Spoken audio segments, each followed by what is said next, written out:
Shanghai it's Xi Jinping's economy now, and he isn't too worried about debt. China signaled its economic priorities on Wednesday at the end of a meeting of top Communist Party economic leaders with a statement indicating that President Xi is fully in charge. Labeled Xi Jinping Thought on Socialist Economy with Chinese Characteristics, the statement called for trimming industrial overcapacity, controlling the supply of money and other moves that have been staples of China's other recent declarations. Barely mentioned China's surging debt.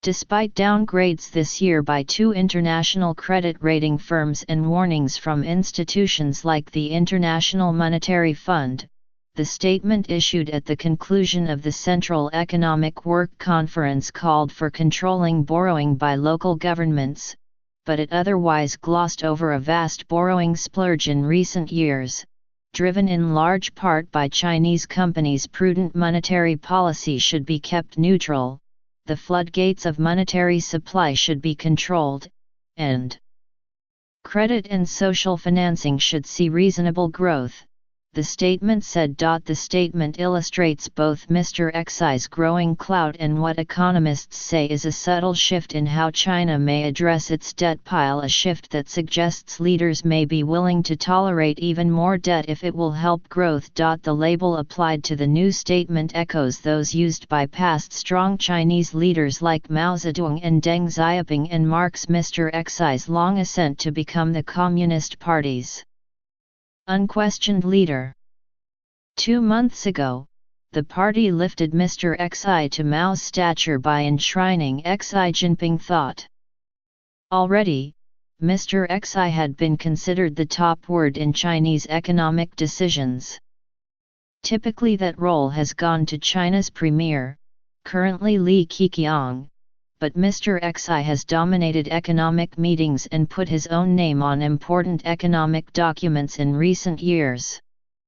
Wednesday's statement solidified that dynamic. It shows that I am the boss, said Gary Liu, president of the China Financial Reform Institute, a non-profit economic research group in Shanghai. The absence of major concern about debt also echoed recent Chinese statements.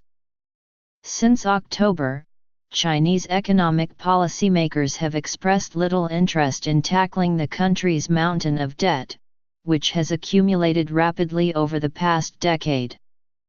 By contrast, the work conference's statements over the past 2 years devoted more attention to the subject. Instead, the new statement called for stabilizing China's often volatile housing market, particularly by helping to develop a stronger rental market, and for trimming the list of industries in which foreign investors are restricted from participating. China's economy, the world's second largest after that of the United States, is fueled to a considerable extent by lending from its state-controlled banking system.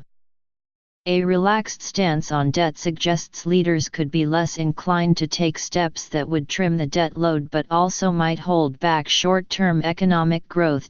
Chinese officials in recent months have signaled a subtle change of emphasis toward tolerating an overall increase in debt as long as corporate debt stays under control, said Swar Prasad, a Cornell University economist. Alarm had grown in recent years as the country piled on debt. In relation to the size of its economy, China in a decade accumulated roughly as much debt as that held by the United States and many other developed economies. Earlier this year, the ratings firms Moody's and Standard & Poor's downgraded their credit ratings on Chinese sovereign debt, citing brisk corporate borrowing. But China has taken steps to pare back lending. It has come down hard on a number of private companies that borrowed heavily to make splashy but pricey acquisitions overseas, even as politically connected state-owned enterprises continue borrowing heavily. China has also somewhat tightened quotas on bank lending while also taking steps to limit banks' use of lightly regulated investment products to raise money. The efforts seem to have slowed the rate at which debt is growing relative to the economy. Data from the Bank of International Settlements, a group of big central banks that is based in Basel, Switzerland, shows that China's ratio of non-financial corporate debt to economic output fell slightly in the second quarter of this year, the most recent for which data is available. Experts say China is more likely to tolerate growing debt if it comes more from the household sector, as has been the case lately. A rise in mortgages and other types of consumer lending has helped growth in household borrowing and spending. Chinese officials want more consumer spending to help balance out the country's economy. The clearest signal of Beijing's waning interest in debt came in a statement on December 8 from the Politburo, a top Communist Party leadership body. The Politburo said that the financial goal going forward was effective control of debt as opposed to outright debt reduction. In October, at the party's twice-a-decade National Congress, President Xi did not mention debt during his nearly 3-1/2-hour work report and had only 3 passing mentions of leverage, which is essentially the same thing, without saying what he might do about it. Not everyone in the Chinese government is convinced that the debt problem is firmly under control.